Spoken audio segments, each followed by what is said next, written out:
Hello, beautiful people. You are listening to Communal Table, part of Food and Wine Pro. I'm your host, Kat Kinsman.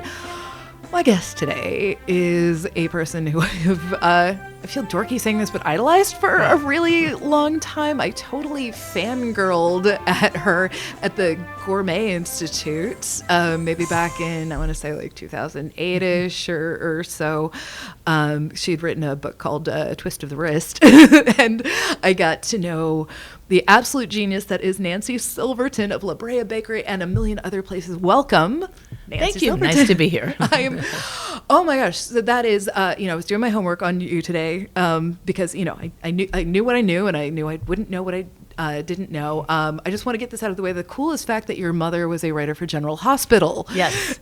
And I just found out that she also wrote some children's books, What? which I didn't know. I've got to go find out where they are. Okay. And like under her name or? Well, I guess so. I was just reading something. She went to Fieldston, an ethical college, so that was a lower and a high school here in Manhattan or the Bronx. I mean, do you know where ethical college is? A lot of people went to ethical college. I know anyway, there's like ethical culture society in Brooklyn. Yeah, no, Oh, that's what I meant. In Brooklyn. No, not Brooklyn. But it's, but it was ethical culture, not ethical college. Anyway, I was reading something from her class of whatever it was, 40 or 50. And she was talking about, writing for television, but also working on some children's books. So I just found out that as well. That's pretty incredible. I love that. Like, people can reveal themselves to you, like when they're no longer alive, because she's not alive, so I can't ask her what the that's names of those books were. But I love that, and I really anybody who's listening who can help identify this, I feel like you must. So, and I have to say that I've never seen one episode of General Hospital. And you don't look like you're old enough to. Oh, I am quite old enough. I had General Hospital. I had a friend in high school, especially, and he would run home every day to watch it. It was his thing. I was more of a guiding light person. I wasn't technically allowed to watch soap operas, but if my grandmother was visiting, my parents couldn't say no to that. So, but yeah, oh my gosh, did she write Luke and Laura? Yes. Wait, I remember those names, definitely. That was her era, if they're still around. I don't even know. Okay, I remember those names, definitely Luke and Laura. Okay, because that was like their big romantic arc. Okay, right. This is amazing.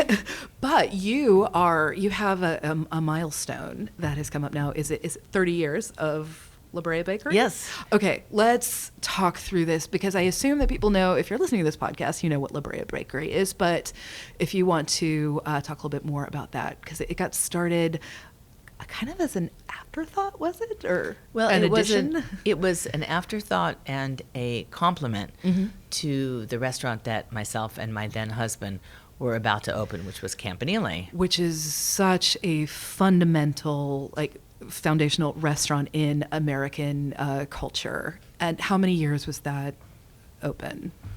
I kind of lose track of time, and I left Campanile before it actually closed down and became what is today Republique, which is another story, which is a great success story. But it started it was opened in 1989. So this is, how do you, what do you do for 30 years of this? Let's back up to before you were doing this, and what is your background in culinary before that? Just briefly, I started cooking in my college dormitory in 1974. Out of necessity or pleasure or both? Out of love. Okay. Oh, yeah. Yeah, that'll do it. Out of love. There was a guy. He was cute. I told him I wanted to cook in the dormitory. The rest is history. I'm going to go visit him next month. How about that? Oh, but hot plates there and were toasters? Still sort of friends. But meaning that our paths don't cross. But I am going to go visit him next month. That is lovely. I'm friends with most of my exes. I think it's I think it's a really good thing. Oh, it is a good thing. Yeah. We're talking about your culinary path from your dorm room. Right, dorm room to just a beautiful chef-owned restaurant in Marin County. And from there, it was really Michael's Restaurant in Santa Monica in 1979, which was really a groundbreaking restaurant where Jonathan Waxman got his start. This was a crucible of cooking that was happening in the area at the time. I'm thinking of all the chefs who came out of there and who came out of Chez Panisse, and just the sort of diaspora that is still having a huge effect on dining. Yep, as it should. Yeah, absolutely. We're actually working on something. Maybe I'm not allowed to talk about this or not, but let's talk about it. As a feature for next year. We are jokingly, Thomas Keller came up with this, I think, calling it Best Old Chefs. He was sort of calling that on himself, but we're like, okay, there are so many people who have, and that is not a slam on anyone. This is the people who are still getting it done in the kitchens, who had the impact then and are still, it's reverberating throughout. And I realized that, there are sort of these sonic booms throughout the country, and we've been identifying sort of where those happened, and, West Coast, especially Bay Area and stuff, really, really huge. I think that was the beginning of that sonic boom. I do too. I'm just looking at Chez Panisse and seeing everything that came out of there. But you were saying there's also, what was Michael's? Michael's was opened in 1979. Michael McCarty's restaurant, which is still going strong, which is great.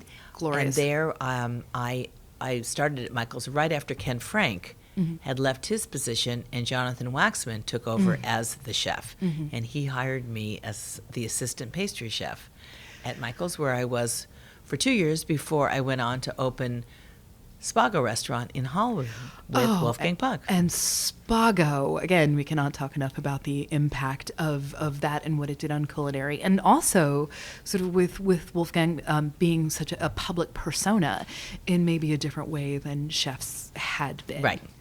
It's such an interesting thing to me, this particular sort of era, late 70s, early 80s, especially on the West Coast. And then I feel like on the East Coast, you get more into, there's like a 90s thing happening. But who do you think was driving this at the time? Would you say, or is there a unification of these efforts, or is it just sort of cropping up organically and then crossing as people move restaurant to restaurant? I think more cropping up organically, because we didn't have social media then, right? So that didn't drive it. And we pretty much didn't have television then. So that's the only thing that could have driven it, would be that people recognized it and looked at it and embraced it. I mean, there's unparalleled produce happening and there. So there's got to be, how much of a factor is that? Well, I think it's a huge factor. For instance, in 1985, after being at Spago since 1982, I was asked to come to Manhattan to try to revamp the menu, along with my husband then, at Maxwell's Plum, which is an institution that many people, and probably many of your listeners, kind of go, Maxwell's Plum. But in those days, it was a pretty well-known restaurant. It was something that didn't work out, the relationship. However, I loved living in New York, and my first instinct was, I got to move here. I got to open a restaurant here. And I started to look, and I found a great space in Soho, which was just starting to come on its own. And then when I thought about, okay, and then what am I going to cook? I'm like, wait a minute, there's no produce here. Can't do it in New York. Got to move back to Los Angeles, And that's what New York was like back in 1985. I don't think it's the same now. I think that so many chefs have really encouraged farmers to grow produce that they want to cook with, and it's a whole different scenario now. But then all there was some green strawberries from California and some brown iceberg lettuce heads. There wasn't a whole lot to be inspired by, and that was and driving or being really, really. Not necessarily encouraged, but influenced by the cooking at Chez Panisse, and how fresh and how vibrant and how much of that style was my style. That is what has always inspired me, and I realized I couldn't open a restaurant at that time in New York. It was very sort of Frenchy here. Yeah, it was very Frenchy, and it was an ingredient driven. No, It was like recipe driven or something. Yeah, I think of maybe some Dover sole in there, or some really good sauces, which I love. Yeah, great sauces. Oh, and there are some places that have been kicking it this whole time. I love to go to La Grenouille. I was just gonna say, I love La Grenouille. It's lunch there is such a joy and a pleasure, and I gave myself the treat a few years ago of reading all of Seymour Britchke's reviews throughout the years of throughout maybe a decade of La Grenouille, and seeing him go from irritated to delighted. And he wrote that Lutèce cookbook, and you still feel very special to be eating there. Oh, absolutely. Like one of the chosen few. It's really, really lovely. And I love, too, that the people who are there have been going there for 40, 50 years and probably sitting in the same place in there, and maybe their grandkids are there with them. And I just sort of absorb it all while I can. Yep. And there was La Côte Basque. And actually, I was living in New York the era of the quilted giraffe. Oh, yes. So, and a lot of people came through there, too. I feel like, did Tom Colicchio come through there? I don't know if Tom Colicchio did, but now I'm drawing a blank on the wonderful bread baker that was actually the chef there. Tomcat. Because I'm thinking of the bakers who come to mind as like... No, Tomcat Bakery. Oh, I don't know that one. Oh, it's been around for not as long as La Brea Bakery, but it was just a few years after La Brea Bakery, Tomcat Bakery. And is it still around? Here? Oh, yeah, he doesn't own it. Terrible. I've lived here 23 years. I'm a terrible New Yorker for not knowing You got to this. look at trucks that drive by you with the cats on them. Okay. Now that you mentioned truck, I get that. I've never. Do they have a brick and mortar, or do they do restaurant mostly? Yes, it's all wholesale. Okay. Speaking of bread, I have to say the impact that you've had on the bread baking throughout the country. Like we're going to get to that. I want to sort of finish up your trajectory through this, and then I really want to talk about like the influence that you have had on these bakeries that still continue to pop up. Luckily here in New York, where you get to benefit from it. But so you go back there, you realize you're not going to open a restaurant in New York at that particular time. And then what is your next move? Went back to Los Angeles. Okay, and are you still at Spago? Went back to work with Wolfgang at Spago for another year, and he was well aware we were there temporarily to as we were looking for a restaurant location. Okay, and was Mark cooking there too? And Mark was cooking there, and I think also at Chinois. Okay. Found a location pretty quickly and started to work on that. The initial... Our initial thought was to open a restaurant, and then when I went back to Spago, Wolfgang gave me the project of trying to come up with a couple signature breads for his restaurant. Oh. He was no longer happy with what the choices were in Los Angeles, and thought that we should do it in-house. Oh, so that's where I started to dabble. Okay. Not much, but a little. Okay, I was reading about how you came up with your starter. Was there grapes involved? Yes. Okay, let's talk it through. So you're from the West Coast, and so I assume you have sourdough in your veins somehow. Well, or is it sourdough eating in my veins, but not sourdough. Not the process of making a sourdough loaf was not in my veins. My mother was not a bread baker, and there weren't really any bakeries around me to sort of hang out at, kind of try to pester, get a little trick. So that wasn't it. But when I was in Spago, what I did, so when I came back to Los Angeles, I came back with, a few boxes, 2 children, suitcases, and a small jar of sourdough starter that my friend Jimmy Brinkley had grown when he was baking bread at Sign of the Dove. Oh my goodness! And another one from the. I'm just trying to throw you these surprises. It's making me so happy. Yes. So he was baking bread at Sign of the Dove. I thought it was just so fantastic. And as a gift, he gave me a small jar of his sourdough. That's all you need. Starter. That little bit. Right. Now he had, before working at Sign of the Dove, worked with Jonathan Waxman at Jams, another. Yes, which there was a revision of it. Yes. And as you know, our editor-in-chief, Jonathan, was his mentor. Yes, yeah, I do know that. Love, yeah. So Jonathan had sent Jimmy to Acme Bakery in California, in Berkeley, which was an offshoot of Chez Panisse. And Jimmy had staged there and kind of learned a little bit about bread baking. Anyway, Jimmy understood how Steve Sullivan had grown his sourdough. Jimmy made one in New York. He was making bread at Sign of the Dove. Jimmy gave me this sourdough. I came to Spago, and that's what I used to make the initial loaves at Spago. Is that starter still alive? Well, no, that isn't. Mine that I've started at Brea Bakery is definitely still alive. So is that a 30-year starter at this point? It's at least a 30-year starter because I would say a 31-year-old starter, which is nothing in the life of starters because we hear these stories of handing starters down from generation to generation, but the fact is they do live. And I have heard that if you were to put my starter under a microscope, you would be able to trace all of the starters that I have given other people. So there's maybe some very, very 23 unique and me. little, I think we should start 23andMeing starters. I think that's a great idea. I'm so here for that. Let's do it. I think Food and Wine should start that. I am here for this because I have one that my friend Stacy gave. Hers is Pilou, and she had gotten Pilou from somebody. I have Bernard, named for Bernard Clayton.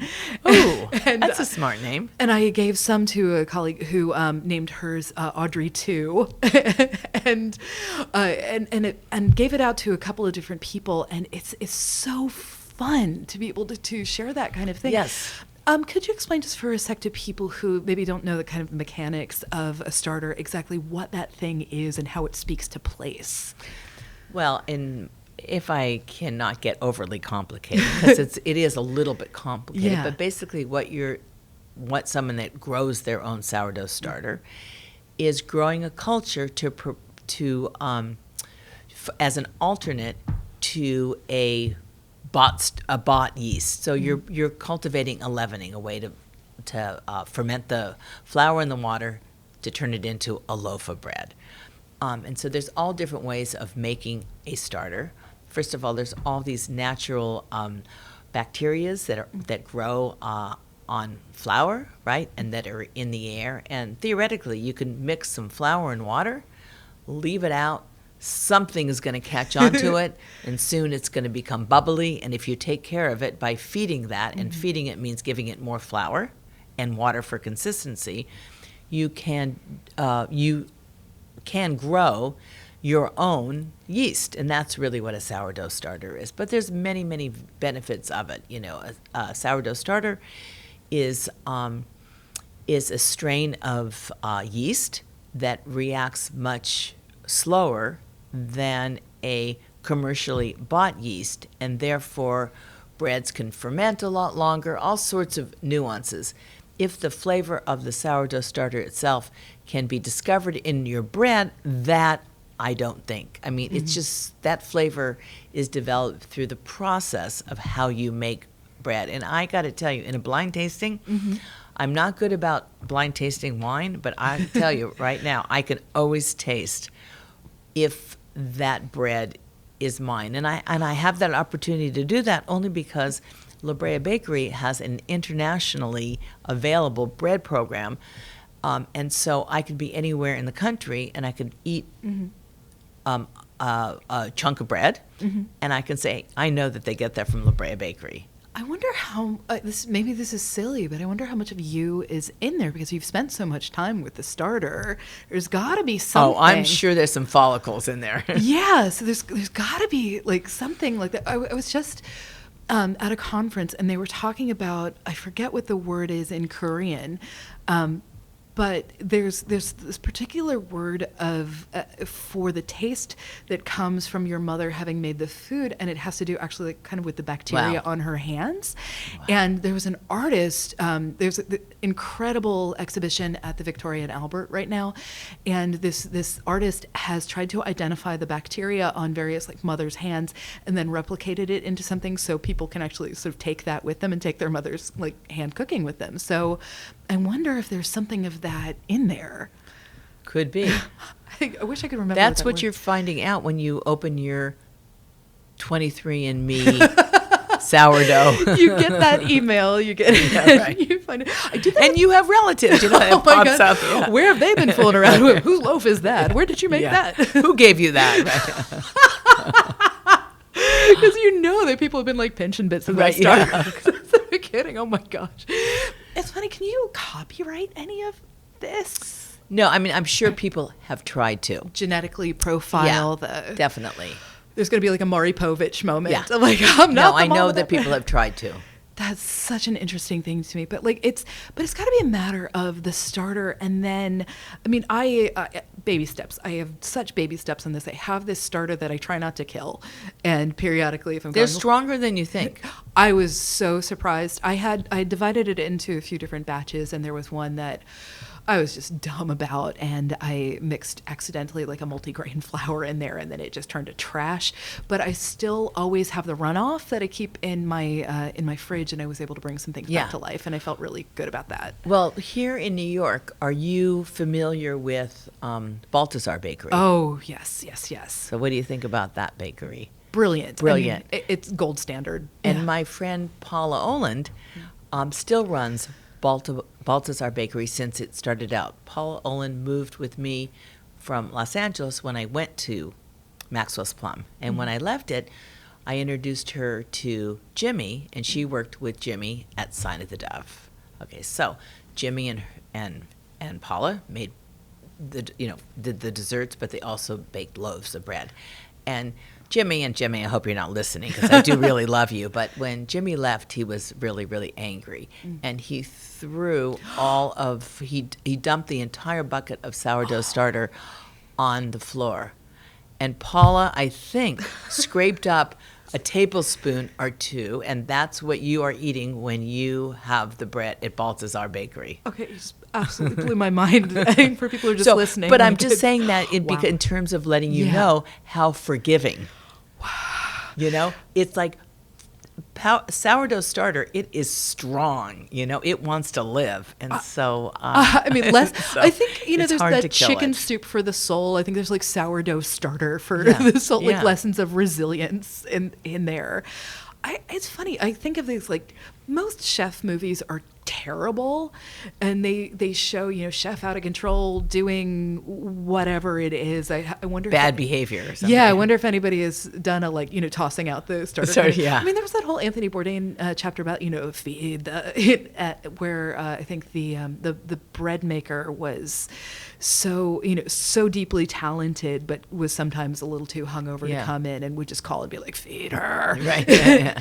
But if you didn't feed it for a day, it's not good. No, not maybe at just all. that day's bread is not tired and hungry. When I wrote the whole when I wrote the Brea Bakery cookbook, and I devoted a lot of pages at that time to what I knew about sourdough starter, or just sourdough bread in general.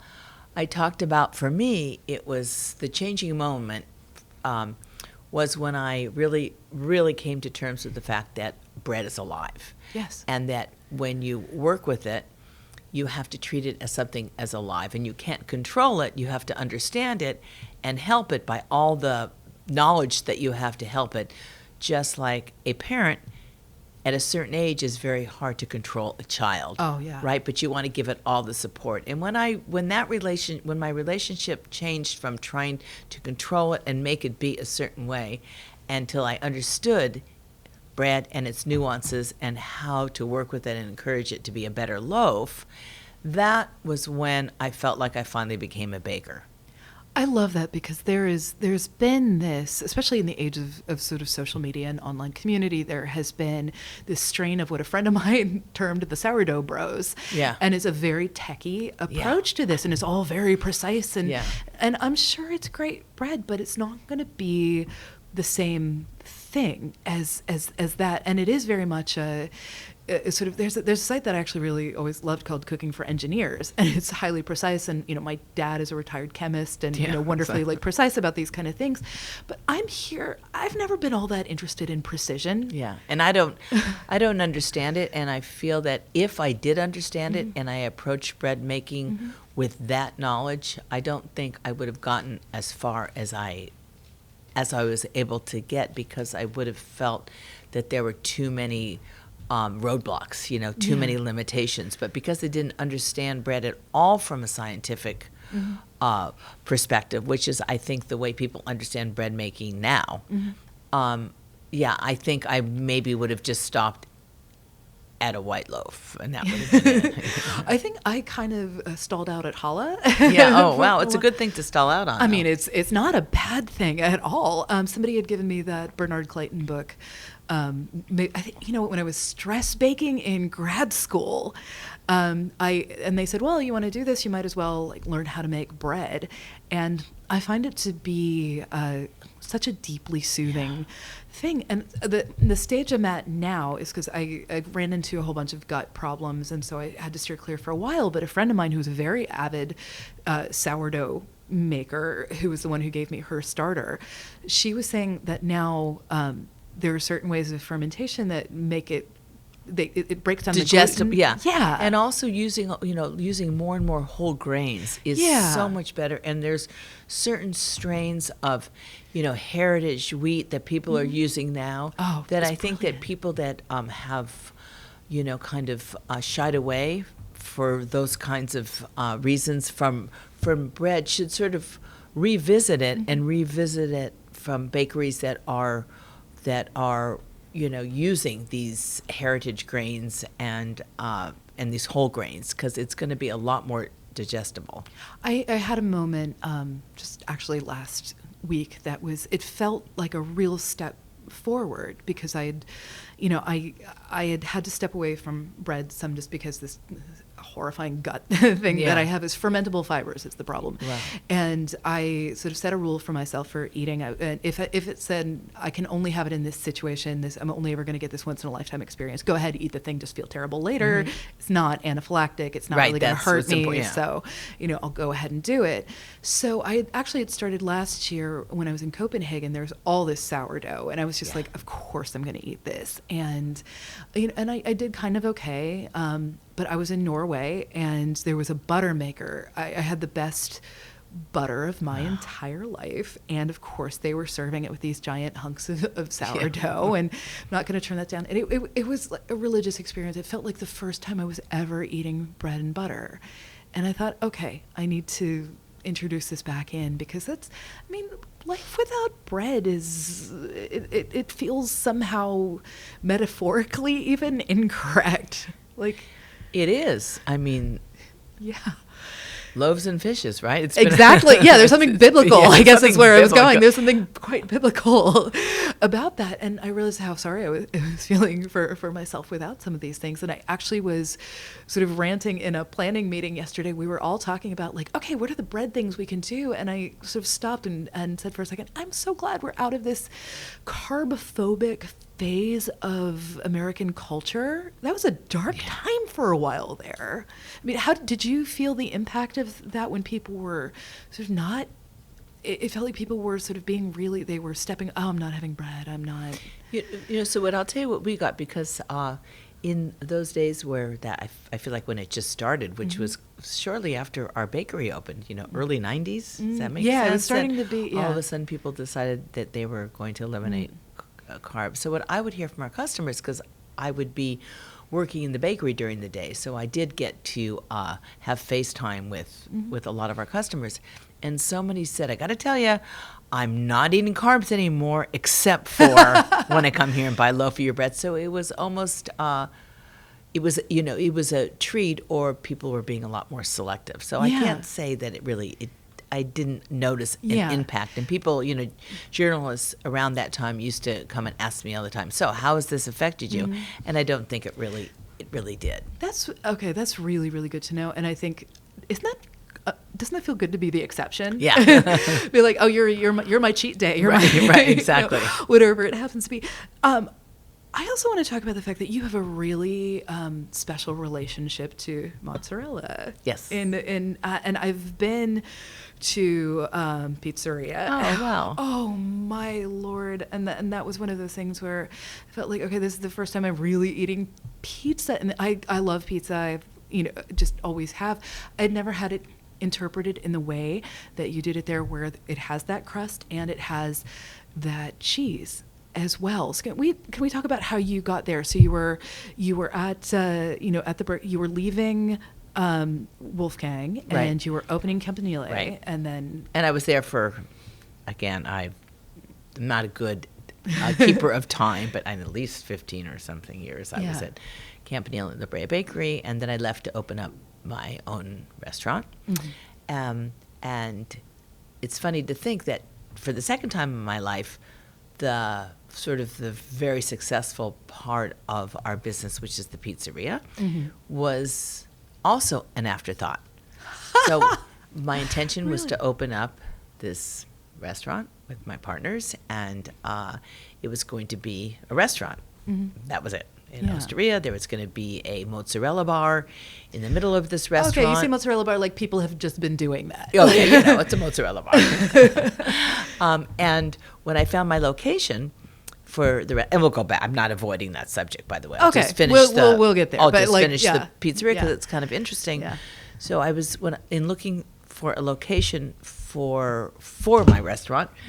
It happened to that the location that I found, the person that had the lease also had a pizzeria next to it. Oh my and he didn't want to give me the pizzeria. Okay. But I, for a number of years, had put it somewhere in my to-do list that I really want to figure out how to make pizza. Was because because you had this relationship with dough?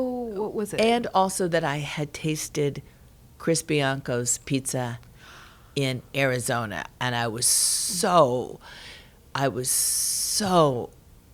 in love with that pizza that I ate. You know, I grew up in the era where pizza was just a vehicle for tomato sauce and melted cheese. Right. You know, the crust, pepperoni cups. The crust had nothing, in that relationship. Oh, people and pick the crust. My husband who doesn't cared eat about? it. Yeah, who He cared doesn't about the crust? It was He takes his crust tomato off. sauce and cheese. Yeah. And I went to Chris Bianco's pizzeria in Phoenix, and I was like, wow, this is not only this delicious, this crust is, I got to do this one day.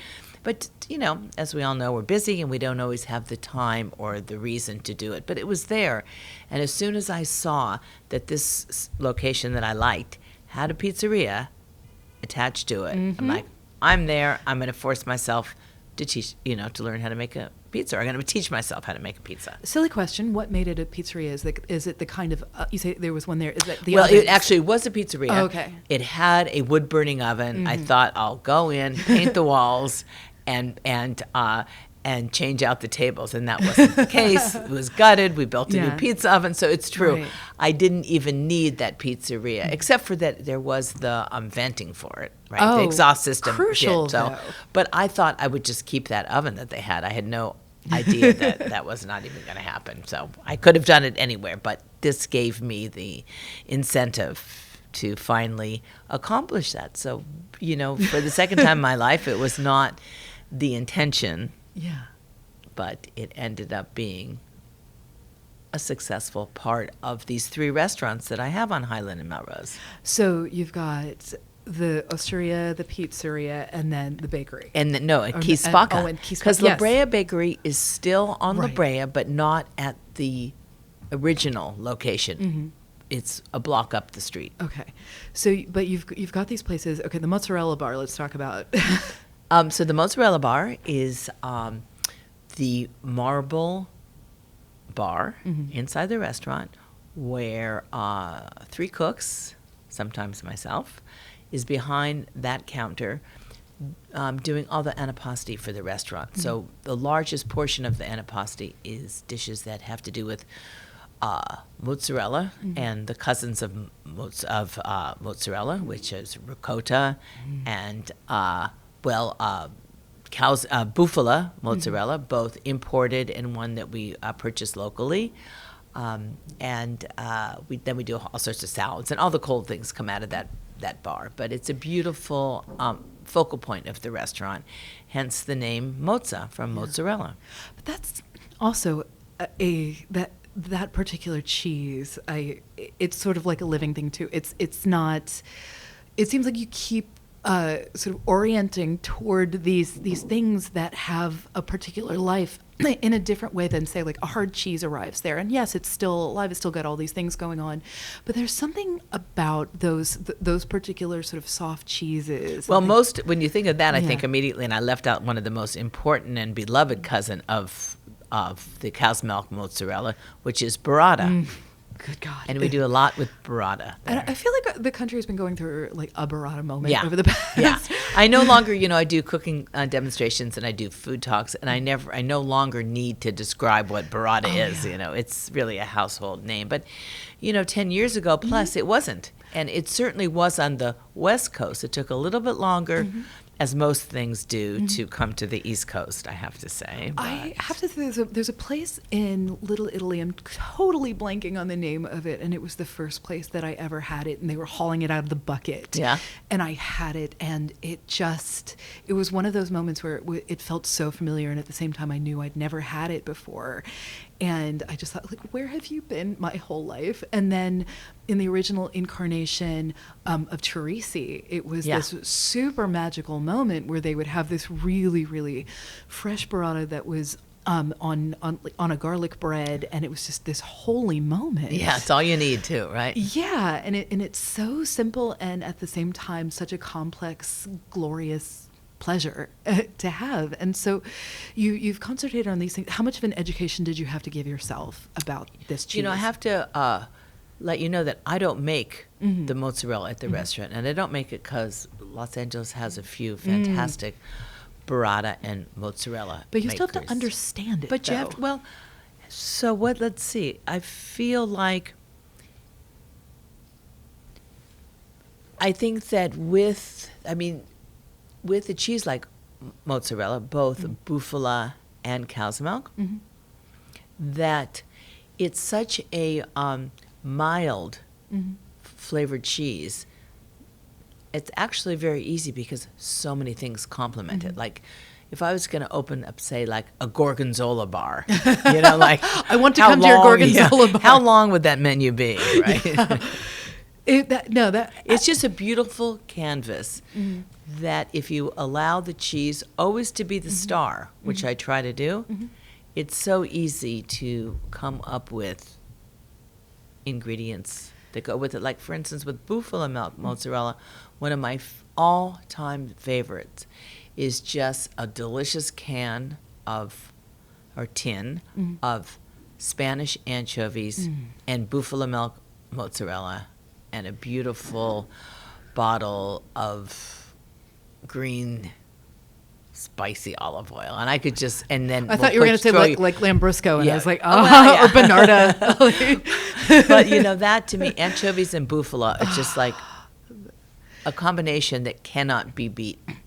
And I can't currently do the cheese either. I can do aged cheeses and things, but so it's just one of those things. But this is one of those things that makes me set goals. Like, I have to get better so I can have these things. But I've also, I was going to say, like, you say it's such a simple thing too, but I've definitely been at restaurants where it was just not served with love. No. Where I was at one particular place that was sort of known for its mozzarella, and I had brought people there specifically saying, "Ha, we're going to order this," and I got there and it was such a disappointment. Like, they'd picked it up from a grocery store and it was cold, and I was shameful. I was mortified in front of my friends too, because I had talked it up so much, and I just felt like a jerk, and I also felt deprived of that particular pleasure. But there's that art to it. But let's rip off the Band-Aid for 1 second. You had a partner there at Mozza and Osteria, and you no longer have that partner. But I have another one. My original partner also was Joe Bastianich. Okay. He still is a partner, and now with his sister, Tanya. Oh, I didn't. For some reason, I never realized there was a sister in there, too. So Tanya has always sort of quietly helped Lydia with her restaurants, her cookbooks, her TV shows. But now Tanya has really stepped in as an active partner to support Joe, especially in all the restaurants in New York. Okay, that's good. I like knowing who those Yes. sort of the quiet people Yeah. who actually get it done Right, are. Tanya. That's really such an interesting thing, because I know that there are so many restaurant groups that have that person whose name you don't necessarily hear, but like those doors would not be open. Right. Like, you know, chefs aren't always business people. They aren't, you know, they you know, need to be able to be free to do various things, and it's been a really interesting thing to watch chefs become business people. Like, can you talk about reconciling that part of it for you? So you went into it opening restaurants. Well, after you'd been with Wolfgang and things, you were opening this restaurant. How did you teach yourself that part of the business? Is that something that came naturally to you? Is that anything you wanted to do? No, and it continues not to be. I've been really lucky to find people that they enjoy and understand Yeah. and can be tough Mm-hmm.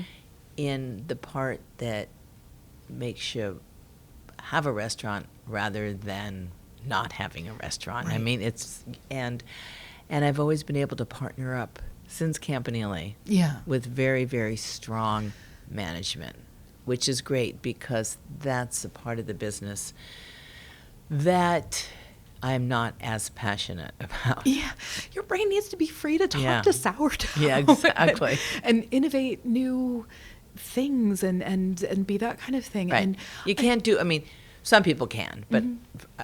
for myself, it's something that I can't do at all. And I recognize that. partnerships are really, really tough too. We had Melissa Rodriguez on here. She was the guest that we did the episode last week, and she was talking about kind of the painful wrenching after Mario Batali and having to weather that and having to guide a team and a staff in the wake of that, and that being, you know, an incredibly difficult and emotional thing to sort of keep on course and still follow through on mission while dealing with something that is incredibly painful. And I know you must have had to contend with that some with your team as well. Well, the difference is, I think, in Los Angeles, Mm-hmm. people that work for me worked for me. Yeah. And even though the names were there, Yeah. it wasn't the association. Yeah. And I think in the New York restaurants, Yeah. people use that sort of as bragging rights. Yeah. I work for, Yeah, you know? very And much. that wasn't Los Angeles. So in that sense, Yeah. I didn't have the same difficulties Okay. that someone like Melissa would have. Yeah. You know, it was very separate. Hats off to her too for Yeah. like she has. Oh, wow. And that's a great restaurant. She's So talented. good and so graceful and tough and meticulous and hardworking, and I cannot say enough Yeah. good things about Agreed. Melissa Rodriguez and her leadership. And I have to go back in there and dine again, because I think the last time I'd been in there was the week before everything broke. So Well, I've been there since a few times, and her cooking is fantastic. yeah, she's she's stunningly talented, Yeah. and the ownership that she shows of that too, because you know the previous CDC was so talented as Yes. well, and like there's been really a lineage of incredible chefs going through there too, and she's made it her own in a way that, like, kudos to you, Yeah. Melissa Rodriguez. I just think she's such And an that's a incredible big person. ship to have to That- be a captain of. She told me I how mean- many seats it is. I forget Yeah. how it was, like And several their hundred. private dining is like enormous. Yeah. I can't even imagine what people must expect in that PDR. They're in this, where the main dining room is already so over the top. I can't even. We had been there for a friend's birthday, and or my friend who had made the arrangements stuff had been like maitre d' at Danielle for like 1,000 years and stuff. So he was, you know, industry. So I knew that like we were already like getting like, you know, exceptional treatment. I'm sure everybody there does, but I can't even imagine what must happen in that PDR. Like, I think of those as one of those like ortolan rooms or something. Not that Melissa would serve ortolan. Right. Just want to caveat that would not happen. But yeah, that had to be such a tremendous thing. A thing that I really loved about going into pizzeria, I went with a friend who had been there many, many times, and I felt so relaxed and happy, and like I think we ordered everything, absolutely everything, and I had to stop myself from just absolutely like gorging myself there. But it was such a pleasure. It felt like I was eating pizza for the first time in a different kind of way, because I hadn't had it on the West Coast before, and I know that's so silly, but your interpretation of it was such a different kind of thing. I think now, you know, so pizzeria is 13-ish years old. I think that certainly in the last 8 years, there have been so many pizzerias with a personal vision. Oh, New York, we got that. Right. All over the country, that it's more expected. I think that, or more, it's not as unique. I think 13 years ago, it was probably unique to come into a pizzeria and experience kind of what we had to offer. Yeah. Because I think it was about consistency, and I'm thinking of the childhood pizza. We actually had really good stuff. I grew up in northern Kentucky, Cincinnati, and we actually had some really good local chains. There was one called Snappy Tomato that I really, really liked, and La Rosa's, which was this other one. And I mean, you could probably blindfold me, and I would know if it was a La Rosa's pizza or not. But it's one of those things that just imprints on you as a kid. Was there something though, like growing up?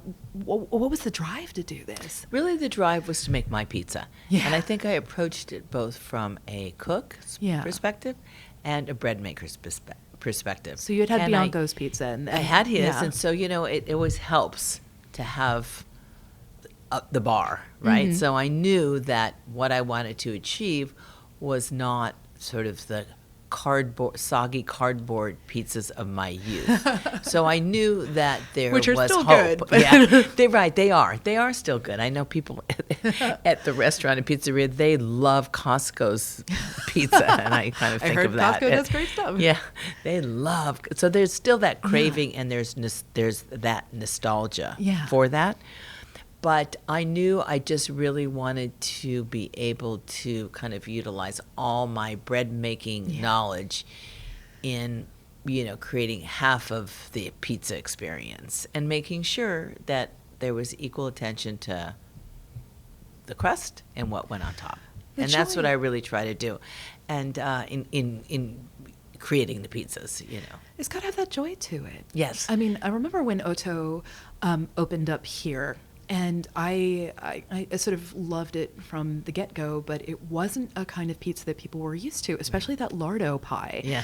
Because it was so simple, because it was just that crust and, shaved, cured fat and some sea salt and olive oil. And people were like, lardo, what's that? And I had it, and it was a very thin crust, but people really reacted quite strongly to it, and they didn't know what they were being served, because it was just a thing we really hadn't had. And I don't remember what year Otto opened, but there was also pushback against the olive oil gelato, which has now become so standard. But Kurtzman, totally blanking on her first name, Meredith Kurtzman. Yeah, Meredith. Yeah. Yeah. Oh my gosh. And Gina De Palma. Yep. Like, really, what they were doing was so revolutionary and beautiful. And I think people forget their names sometimes, or like forget their sort of legacy sometimes, when we all should be bowing down, and not be forgotten, because that's such a really important legacy. But all these things that come out, and like I'm thinking of these simple pleasures of like pizza, gelato, bread, mozzarella, good glass of wine. I feel like I did have. I have such like sense memories of this meal that I had. I'm sorry to harp on pizzeria. I don't mean to be giving Osteria a short shrift. It's just like it just imprinted on me in a particular way. And I believe we had a sparkling red of some sort. And I do love one of those. So it just really hit me in a particular way. But you're also working on other things. You're consulting on things. You're opening other things. Yeah, I'm opening up a couple new. I have a couple new projects in the works in Los Angeles. Yeah. One is in Culver City, which is an area that in the next couple of years is just going to transform itself into an area where there's going to be so much tech companies coming in. So there's going to be lots of offices and lots of office workers. And so I am going to be one of about 10 people in a small food court. Oh, lucky workers. Yeah. And I'm kind of designing a menu that is geared towards people that are going to be bringing their lunch back to the office, and they need to eat it at their desk. Because it seems like people. That is the way the world is headed right now. A lot of people eating at lunchtime, right, and not eating out, actually sitting, but bringing their food back to work. Yeah, I do that far too often. So the name of my place is going to be called Pizzette. So it's going to be small pizzas, so pizzas that can fit on a desk, and ones that you'd want to eat at lunchtime rather than, not to say that the pizza that we do at the pizzeria is huge. It's 12 inches. It's not a 16-inch, right?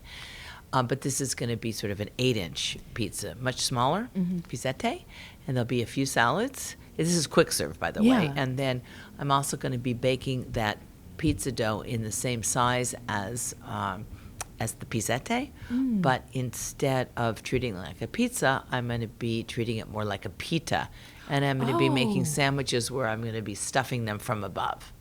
So there'll be pizzette, stuffed pizzette, not cooked stuffed pizzette, but pizzette, and salads. So and that sounds perfect. Wine and beer, and quick serve. And then the other project I'm doing, I was saying earlier that Rocco DiSpirito. Oh, we were having a love fest about Rocco DiSpirito right before this. He connected me with his partner in the Standard, where he is, to a project that he also is not Rocco, but his partner is also a part owner of an iconic hotel in Los Angeles called the Hollywood Roosevelt Hotel. And it's on Hollywood Boulevard. It was the hotel that was the home to the first Academy Awards in 1920, whatever. And it is beautiful, beautiful historic building.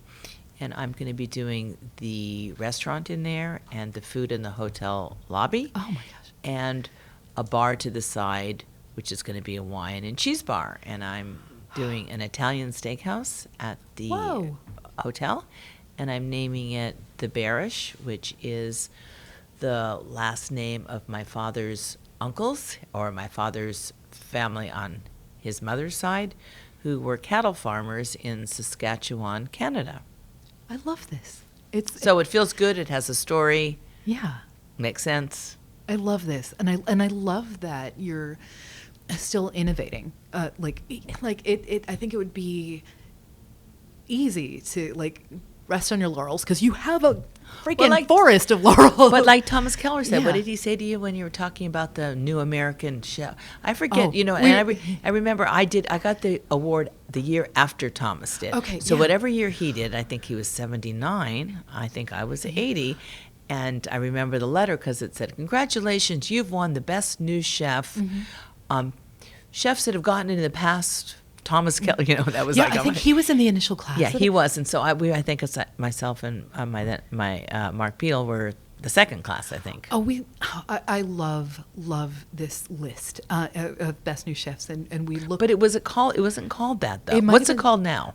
Now it's best new chefs. Okay, then there it was were some previous accolades. So this current class is the 31st. Yeah. Class, but there was something before that, and I can find out what that is and put it in the show notes. But it's one of those things where we look back now and say okay, so you were right. Yeah, what has come out of it? There's some people on there who want to cross their names off. Well, I was a class with Todd English. Yes. And I don't think there was somebody, I forget who the chef was, and forgive me, there was a chef from Washington, D.C., I believe, and I think that he is still a working chef. But is it Patrick? No, O'Connell. Not Patrick O'Connell. Okay, I can look back to that. But that was my class, Todd English, and that's where I met Todd English. Oh, Todd English! I have some feelings there that I will not share on air currently. But it's really fun to look through all these and see this and see the impact of it. And I wanted to circle back to, actually, we were talking about the impact that you've had on American baking, because you were doing this in, there may be little pockets of people making bread and stuff, but you have this footprint. You set it down. I love that it's, La Brea too, which I, associate with tar pits and all this kind of stuff, but this foundational layer of things that are, we see what has come, and then we see what has come out of things. And I know I'm mixing my metaphors really terribly. No. Like roots of civilization and all these kind of things. But what have you seen, the sort of, what has come out of, who are the people who learned from you, who have carried it on, where you're happy to see your legacy continuing to evolve while you're still working and doing all of this? Well, I'll tell you what I'm really happy about, and is that Los Angeles and the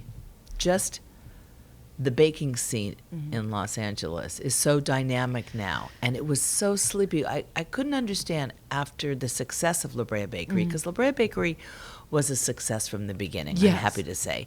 And I was surprised that right away I didn't get, I don't want to say copycats, but I didn't get more people that were encouraged by the success of my bakery to open bakeries. It took a long time, and now in Los Angeles, I think, well, I'm a little prejudiced because I think the food is really great in Los Angeles. It is really great, yeah. Has always been, but even more so now. The quality of the bakeries in Los Angeles, I think, is just so high, and I'm really happy about that. That's really And they're doing it all better than I ever did, and it's great. I think you're still the gold standard of this. And that's got to feel really incredible. Are there any particular people who they studied with you for a long time, they worked with you for a long time, and they've gone and done a thing in particular? Well, I have great people that worked for me that are all over the place. In Los Angeles, Roxana, who has Friends and Family. Yes. And Elizabeth Belkin, who has Cake Monkey. What a good name. I know. Kim Boyce up in Portland. She was fantastic. Michelle, I don't have her married name at the tip of my tongue, but she was at Big Sur Bakery. Lots and lots of people that worked at La Brea Bakery in Campanile that have gone off to have fantastic bakeries. I love that. And also you wrote a fundamental book there. That was a long time ago. Yeah. So what year did that book come? So La Brea Bakery opened in 1989. So it came out probably late 90s. I assume it's one of those foundational. It's one of the texts. early. It was one of the early ones. Yeah. When I started La Brea Bakery, you have to remember there weren't the bakers to talk to, and there certainly weren't the books to read, and there most certainly weren't the classes. I mean, I think every culinary school now has a very aggressive bread program as well. Oh, you yeah. have to. Yeah. But those didn't exist then, and so a lot of it in the book, and I was very honest about writing about it, was that this is what I learned as I taught myself to be a baker at La Brea Bakery without any sort of scientific knowledge to back up what I was doing. It was all trial and error. And, I still have my book that I wrote. I'm talking about my recipe book that I used while I was creating these breads. And they're all handwritten, and they're all crossed out like 1 tablespoon of malt, cross out 1 1/4 tablespoons, and 2 teaspoons. I mean, it was such small batches that I was making, and I have the notes to all of the changes in all of these recipes. Can you imagine the spores that are in there too? I know, and they are, because they're stuck on the page. If you see it, my God. they're all crusted. They're all crusted on there. Oh well, we were talking a bunch recently on the team about about chefs' notebooks, and we're actually doing something coming up that is sort of oriented toward there. But I love crusty pages About chefs' note. Mm-hmm. One picture. Then if you have any photographs, I can give you a great photograph if you want. Yes. And that is Adam Perry Lang. Oh, yeah. So his bathrooms, he created in his bathrooms at his restaurant in Hollywood, APL, wallpaper that was taken from the notes of the different restaurants that he worked at in France. Oh, I love that so much. Isn't that great? I think that's such a gorgeous thing. So I think you should take a picture of his bathroom. Oh my gosh. And I'll see if we need to edit this out or not, but we have a feature coming up from Lisa Donovan, who's an incredible baker in the South, and she was at Husk for a long time, and we're doing a feature with sort of her notebook pages in there and her notes around them, and it's such a beautiful, beautiful thing. I love all of this, and I've been getting the sort of wrap it up sign from our thing, but I want to ask you, what would you say to 1979 Nancy about what have you learned since? What would you tell her as she's opening up La Brea and Campanile and all that? I don't think I would have done anything I don't think I would have done anything different. Mm-hmm. I think that when I open something, I mean, I haven't opened anything for, 12? Mm-hmm. Well, no. Spago opened Mm-hmm. like 8 years ago. But I think that I still have that same approach to what it takes to open a business, Mm-hmm. how much of yourself you have to Mm-hmm. put into it, how important it is to develop a team. Mm-hmm. I mean, all of those,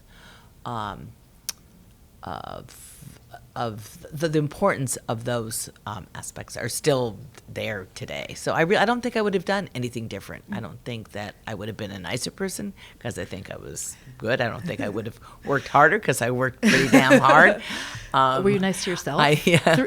during this? Well, Did you take care of yourself? No, I don't think I took care of myself, but I didn't really know how to take care of myself. Yeah. I've learned how to take care of myself. And this was the thing when we did the panel for the 2018 Best New Chefs. You talked about some sort of rituals of self-care. And I'm trying to remember, did you say you played tennis or you did something? No, I walk. I try to walk every day for an hour. Yeah.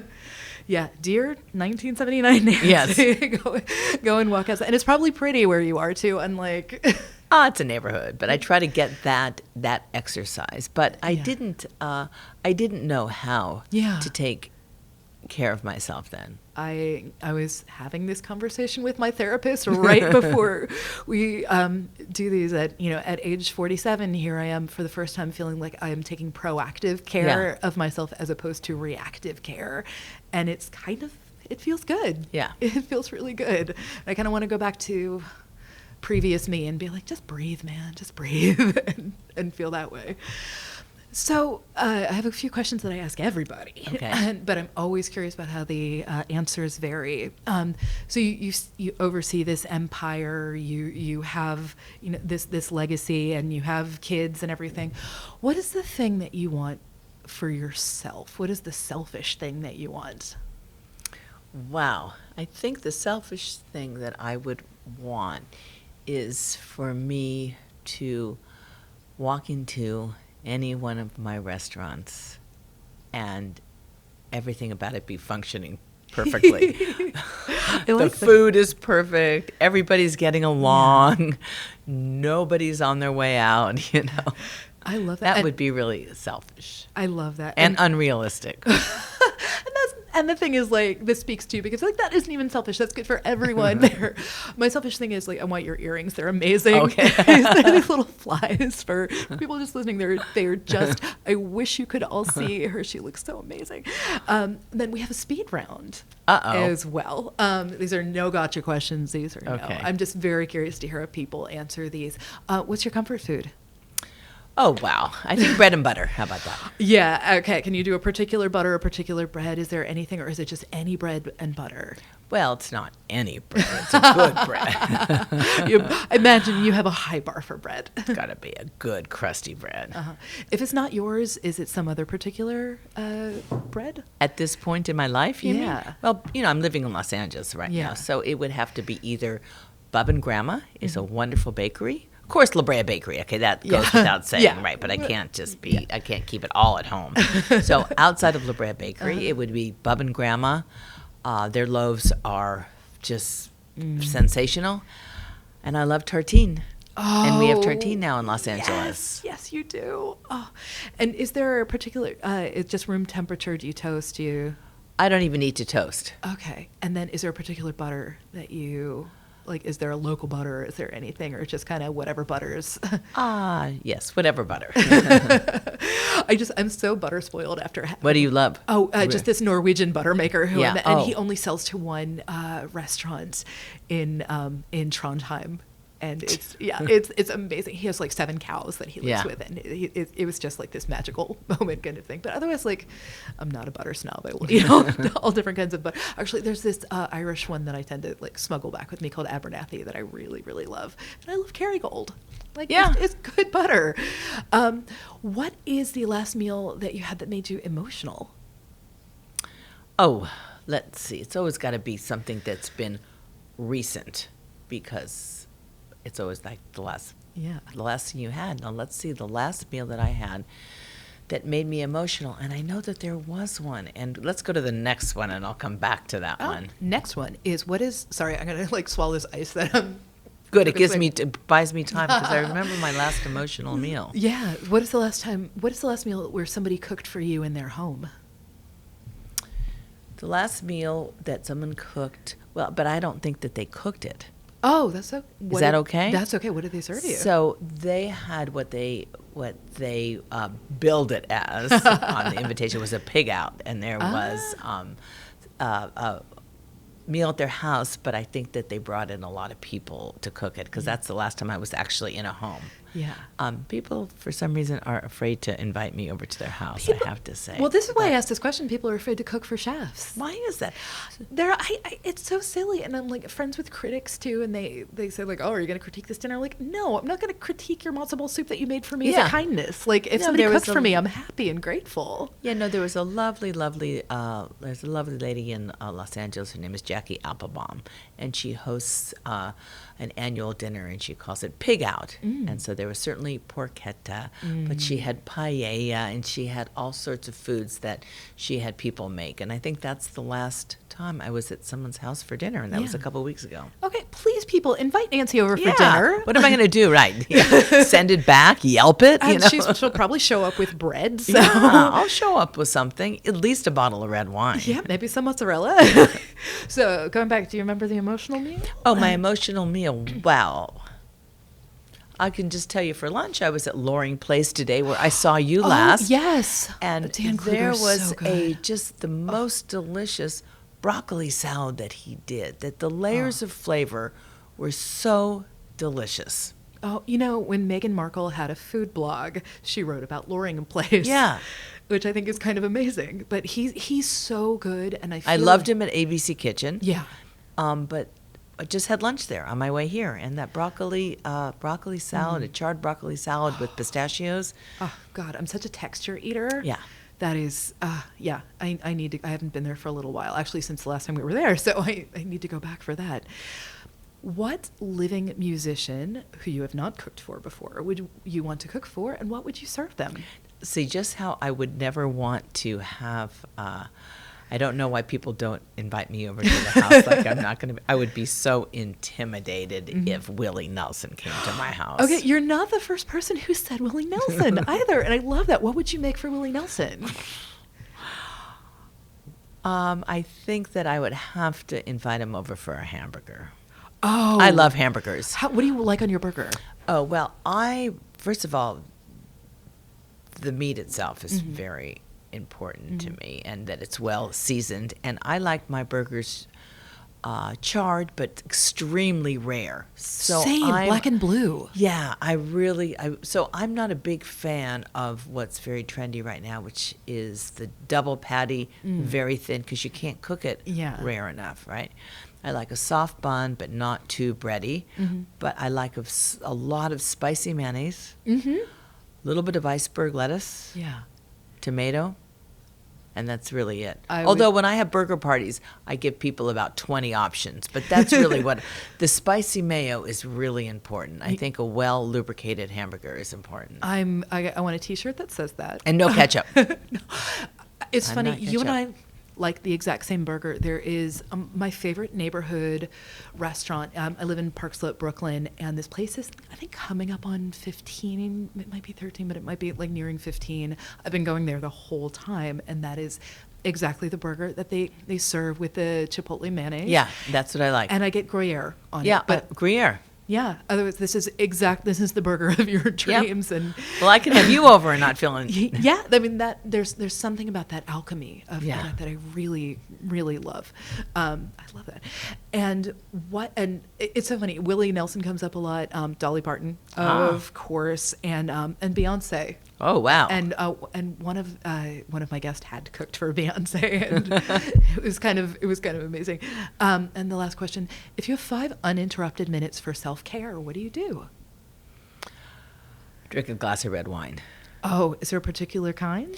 No, I'm pretty open to to most reds. I'm not a big fan of California wines in general, but I'm pretty forgiving when it comes to my red wine. So my takeaway here is people have Nancy over to your house, serve her some red wine, serve her a really good burger, and play some Willie Nelson. Play some Willie Nelson and appreciate the fact that this woman who has done such incredible things is in your home. Like, thank you for being here, and also thank you for just what you've done for my personal bread life. Thank you. Really appreciate it. I'm going to try to wing this close out without the piece of paper. Like, we've been I always used to have this piece of paper, and I'll try to do the outro.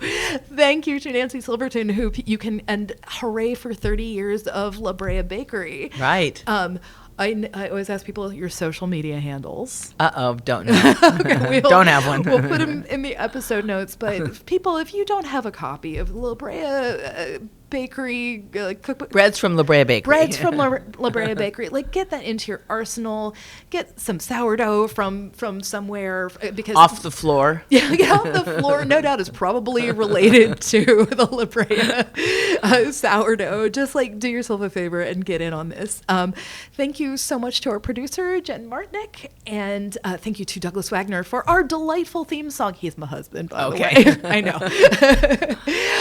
If you want to hear from anybody in particular, have some notes about this, something you want us to talk about, I'm easy to find. I'm on Twitter at @kittenwithawhip. You can find all these episodes at foodandwine.com, on our YouTube page, on Spotify, on Apple Podcasts, and probably through your braces. You can probably find this. And if you want to leave us some stars, a comment, or all that stuff really helps, and it helps us with the algorithm, so people can find us and like and subscribe and all that stuff, so we can keep having conversations with people like Nancy Silverton. And most of all, you know what I want you to do?